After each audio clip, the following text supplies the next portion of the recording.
In the dim glow of St. Mary's Hospital, where fluorescent lights buzzed like trapped flies, Nurse Clara Hensley moved with quiet purpose. Her sneakers squeaked softly against the polished floor, a rhythm as familiar as her own heartbeat. At 32, Clara had spent a decade tending to the sick, her hands steady whether stitching a wound or holding a trembling palm. Her hazel eyes, flecked with gold, carried a warmth that could calm even the most frantic patient. But tonight, her shift was unraveling. It was 2 a.m., the witching hour in the ER, when the world seemed to hold its breath. Clara was charting vitals for a patient with a fractured femur when the double doors burst open. A man staggered in, clutching his chest, his face ashen. Blood seeped through his jacket, staining the floor in crimson drops.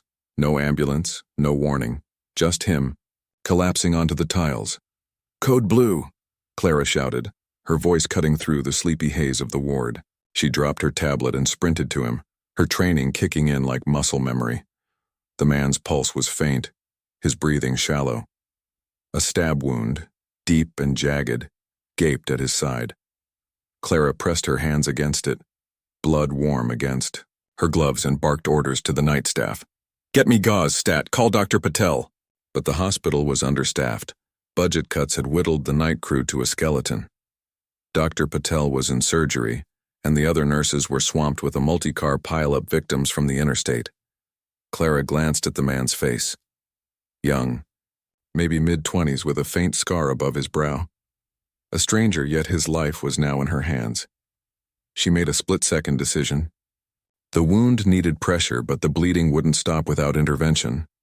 The OR was booked, and the nearest surgeon was 20 minutes out. Clara knew the protocol: stabilize, wait, document. But this man didn't have 20 minutes.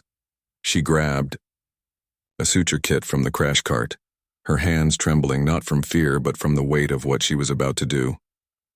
"I'm sorry," she whispered, though he couldn't hear her. She cleaned the wound as best she could, her fingers moving with precision honed by years of practice. The suture needle glinted under the lights as she worked, stitching the gash with steady hands. It wasn't perfect, but it bought him time. By the time Dr. Patel arrived, the man's vitals had stabilized, his pulse stronger. Clara exhaled, her scrub stained with blood, and stepped back as the team took over. She didn't know his name, didn't know if he'd make it through the night. All she knew was she'd done what she had to. The next morning, Clara was called into the administrator's office. Mr. Hargrove, a man with a permanent scowl and a tie too tight for his neck, sat behind a mahogany desk. His voice was cold, clipped. "Nurse Hensley, you performed an unauthorized procedure last night." Clara's stomach dropped. "I saved his life." "You broke protocol," Hargrove said, his eyes narrowing. "You're not a surgeon. You put this hospital at risk of a lawsuit. Effective immediately, you're terminated." The words hit like a slap. Clara opened her mouth to argue, but Hargrove raised a hand. "Your belongings will be sent to you. Leave your badge." She walked out of St. Mary's in a daze, the weight of her badge still warm in her pocket. 10 years, countless nights, tears, lives saved, gone in a single conversation. The Chicago wind bit at her face as she stepped into the gray morning. Her scrub swapped for jeans and a worn jacket. She didn't cry. Not yet. Clara's apartment was a small, cluttered sanctuary on the city's west side. Photos of her family, her mom, her brother, her late father, lined the walls.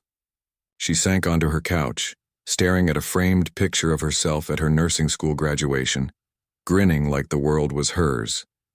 Now, that world felt like it had crumbled. Her phone buzzed, a text from her best friend, Mia, a pediatric nurse who'd been her rock since their first shift together. "Heard what happened. Coffee? My treat." Clara managed a weak smile and typed back, "Sure." Noon? At the corner diner, Mia slid into the booth, her curly hair barely tamed by a scrunchie. "Hargrove's a jerk," she said, pushing a mug of black coffee toward Clara. "You saved that guy's life. They should be giving you a medal, not a pink slip." Clara shrugged, stirring sugar into her cup. "Rules are rules. I knew the risk." "Rules?" Mia scoffed. You followed your heart. That's what makes you you. Clara's heart was her compass. Growing up in a small Illinois town, she'd watched her father, a volunteer firefighter, risk everything for strangers. It's what you do, he'd say, ruffling her hair.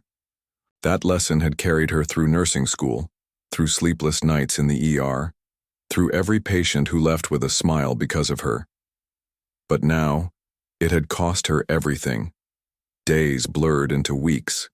Clara applied for jobs, but hospitals were wary of her record. Breach of protocol was a scarlet letter in her field. She took up waitressing at a Greasy Spoon, the kind of place where truckers tipped in crumpled fives. The work was grueling, the pay barely covered rent, but it kept her moving. Still, at night, she'd lie awake, wondering if she'd made the right call that night in the ER. One rainy afternoon, as Clara wiped down sticky tables, the diner's TV flickered to a local news channel.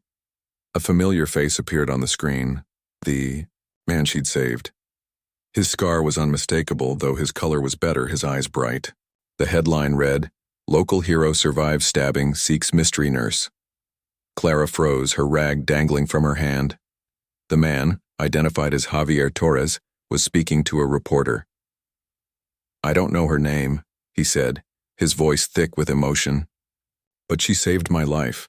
I was bleeding out and she didn't hesitate. I need to find her, to thank her." The diner's regulars glanced at the screen, then at Clara, oblivious to her connection. She ducked into the back, her heart pounding. Javier was alive. He was alive. The weight of that truth hit her harder than her firing. She'd done the right thing. Protocol be damned. That evening, Clara scrolled through X on her phone, where Javier's story had gone viral. Posts with Jamal find the nurse were everywhere, shared by strangers across the country. People called her a hero, a guardian angel. Some called her reckless, but the support drowned out the noise. A GoFundMe page had been set up in her honor, climbing to $50,000 in donations from people moved by her selflessness. Clara didn't reach out. She wasn't ready for the spotlight, wasn't sure she deserved it. But Mia, ever the meddler, had other plans. She tipped off a local reporter, and by the next morning a news van was parked outside Clara's apartment. She opened the door to a microphone and a camera, her cheeks flushing. "Clara Hensley?" the reporter asked. "Javier Torres wants to meet you." The reunion was arranged at a community center, televised live. Clara wore her old scrubs, the ones she hadn't touched since that night, because they felt like her armor. Javier walked, in taller than she remembered, his smile wide. He didn't speak at first, just pulled her into a hug, his arms shaking. "You gave me my life back," he whispered. "Thank you." The crowd, nurses, locals, even a few of Clara's old patients, erupted in applause. Javier's family was there, his mother sobbing softly, his younger sister holding a handmade sign that read, "Our hero." Clara's eyes stung, but she held it together, her smile small but genuine. Javier's story came out in pieces. He'd been attacked outside a bar, a random act of violence. He was a mechanic, a single dad to a 6-year-old girl named Lily, who'd drawn Clara a picture of a heart with wings. The community had rallied around him, and now they rallied around her. The GoFundMe had grown to $100,000, enough to cover Clara's rent for years, to give her breathing room to rebuild. But the real turn came a week later. A small clinic in a low-income neighborhood reached out. They'd seen the news, heard her story. Their director, a soft-spoken woman named Dr. Ellis, offered Clara a job, not as a nurse but as a community health coordinator. "We need someone with your heart," Dr. Ellis said. "Someone who'll break the rules for the right reasons." Clara accepted, starting the next month. The clinic was nothing like St. Mary's. No sterile halls, no corporate suits. It was a place of worn chairs and warm voices where patients called her by her first name. She trained volunteers, organized free health screenings, and taught kids like Lily how to check their own pulses. Every day felt like a step toward something bigger than herself. One evening, as Clara locked up the clinic, Javier and Lily stopped by with a homemade cake. For my hero, Lily said, her grin missing a front tooth. Clara laughed, cutting them each a slice. The frosting was too sweet, the kind her dad would have loved. She looked at Javier, at Lily, at the life she'd helped save, and felt a quiet peace settle in. The city didn't forget her. Neither did the country. The hashtag #DarsFindTheNurse faded, but Clara's story lived on in the people she touched. Patients, families, strangers who saw her on the news and remembered what it meant to care. She'd lost her job, her badge, her old life, but in its place, she'd found something better, a purpose that didn't fit on a resume. Clara Hensley wasn't just a nurse anymore. She was a reminder that one choice, one moment of reckless kindness, could ripple out forever. Clara's new life at the clinic wasn't glamorous, but it was hers. The building sat on a cracked street in Chicago's South Side, its faded sign reading, Hope Community Health. Inside, the walls were plastered with kids' drawings and thank you notes from patients who couldn't pay but offered what they could. Baked goods, handwritten cards, a crocheted scarf that Clara wore on chilly mornings. She'd traded the sterile precision of St. Mary's for something messier, more human. And she loved it. Her role as community health coordinator was a patchwork of tasks, teaching CPR classes, arranging mobile clinics for the homeless, even helping elderly patients navigate Medicare forms.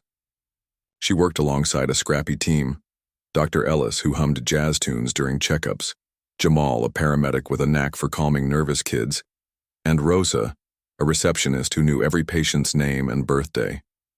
They were a family, bound, not by blood but by a shared belief that care shouldn't come with a price tag. Clara's days were long, often stretching past sunset. She'd leave the clinic with ink-stained fingers from signing forms and a heart full from the stories she heard. There was Mrs. Carter, who brought her a peach cobbler after Clara helped her get insulin at a discount, or young Marcus, a teen, with asthma who'd started volunteering after Clara taught him how to use his inhaler properly. These were small victories, but to Clara, they felt like miracles. Still, the shadow of St. Mary's lingered. At night, when the city quieted, Clara would replay that fateful shift, the blood, the sutures, the look on Hargrove's face when he fired her. She didn't regret saving Javier, but the sting of losing her nursing career hadn't fully faded. Her license was still valid, but every hospital she'd applied to had turned her away, their emails polite but firm. We appreciate your passion, but we cannot overlook the breach of protocol. One morning, as Clara sorted donated medical supplies, in the clinic's storage room, Rosa poked her head in. "You've got a visitor," she said, her eyes twinkling with mischief. Clara wiped her hands on her jeans and followed, expecting another patient with a question about flu shots.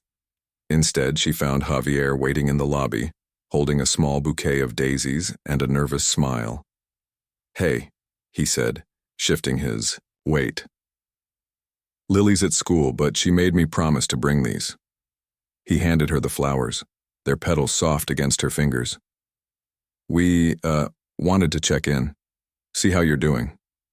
Clara's cheeks warmed. "I'm good. Really, good. How's Lily?" "Driving me up the wall," Javier said with a laugh. "She's got this science fair coming up, wants to do a project on how nurses save lives. Keeps talking about you." Clara grinned, picturing Lily's gap-toothed smile.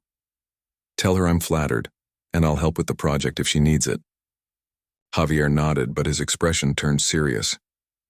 "Clara, I've been thinking, what you did for me, it's not just about that night.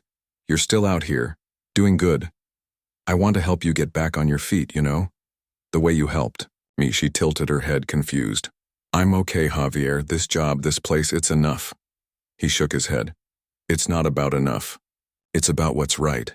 I've been talking to some people. The community's still buzzing about you. That GoFundMe money, it's sitting there waiting for you to use it. And there's more we can do." Clara's stomach twisted. The fund, now over $150,000, was a lifeline she hadn't touched. It felt too big, too public, like accepting it would mean admitting she needed saving. "I don't know, Javier. That money, it's for bigger things. College funds, medical bills, not me. It's for you," he insisted. You think you're just one person, but you're not. You're the reason people believe in heroes again." His words stayed with her long after he left. That evening, Clara sat cross-legged on her couch, scrolling through X.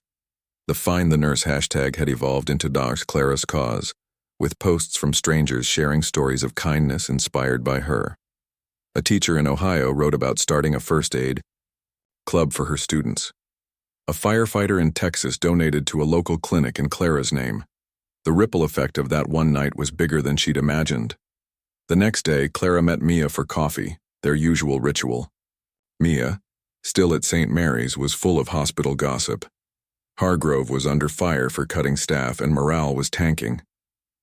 "They miss you," Mia said, sipping her latte. "The nurses talk about you like you're a legend." Clara would have handled that shift better. Clara wouldn't let a patient wait. Clara chuckled, but her heart ached. "I miss it too. The ER, the chaos. This clinic work, it's everything, but it's not the same." Mia leaned forward, her eyes sharp. "Then fight for it. You've got the whole city behind you. Hell, the whole country. Use that fund, Clara. Go back to school, get certified as a nurse practitioner, or sue St. Mary's for wrongful termination. You've got options." The idea of fighting back hadn't occurred to Clara. She'd accepted her firing as the cost of doing the right thing. But Mia's words lit a spark. What if she could reclaim her place in the world she loved? Not just for her, but for the patients who needed her. Over the next week, Clara researched her options. The GoFundMe could cover legal fees or tuition for an advanced degree. She met with a lawyer, a pro bono advocate who'd seen her story on the news. "You've got a case," he said, adjusting his glasses. "Wrongful termination, public interest, and a sympathetic jury. St. Mary's won't want this dragged out in court." Clara hesitated. Suing felt like revenge, and that wasn't her style. But the lawyer framed it differently. "It's not about you. It's about holding them accountable so no other nurse gets punished for saving a life." She agreed to move forward, filing a lawsuit against St. Mary's for wrongful termination and emotional distress. The news spread like wildfire, reigniting Clara's cause. Protesters gathered outside the hospital, holding signs that read, "Reinstate Clara and patients over protocol." Nurses from across the city joined in, sharing their own stories of bureaucratic nonsense. Clara stayed out of the spotlight, letting the community carry the torch. Meanwhile, she enrolled in a nurse practitioner program, using a portion of the GoFundMe to cover tuition. The classes were grueling: pathophysiology, pharmacology, endless exams, but they rekindled her love for medicine. She studied at the diner, her old waitressing haunt, where the regulars cheered her on with free coffee and bad jokes. 6 months later, the lawsuit reached a settlement. St. Mary's offered Clara her job back, along with a public apology and a hefty payout. Hargrove was quietly demoted, replaced by a new administrator who promised to prioritize staff and patients. Clara declined the job. She was happy at the clinic, and her studies were her focus now. The settlement money went into a trust for the clinic, funding free care for uninsured patients. The emotional climax came on a crisp spring morning when Clara graduated as a nurse practitioner. The ceremony was small, held in a community college auditorium, but the crowd felt huge. Javier and Lily, Mia, Dr. Ellis, Rosa, Jamal, and dozens of patients who'd become her extended family. Lily ran up after, hugging Clara's legs. "You're my hero and a doctor now," she said, making Clara laugh through tears. As Clara stood on the stage, her cap slightly askew, she thought of her father. He'd been her first hero, the one who taught her that selflessness was its own reward. She'd lost her old life, but she'd gained something greater, a community that believed in her, a purpose that burned brighter than ever, and the knowledge that one act of kindness could change everything. Years later, Clara's name was still whispered in Chicago's hospitals, not as a cautionary tale, but as a beacon. She ran the clinic now, with Dr. Ellis's blessing, and trained a new generation of nurses to follow their hearts. Javier became a friend, stopping by with Lily for checkups or just to chat. The city hadn't forgotten her, and she hadn't forgotten it. Every stitch, every smile, every life she touched was a reminder. Karma always had a way of finding its mark.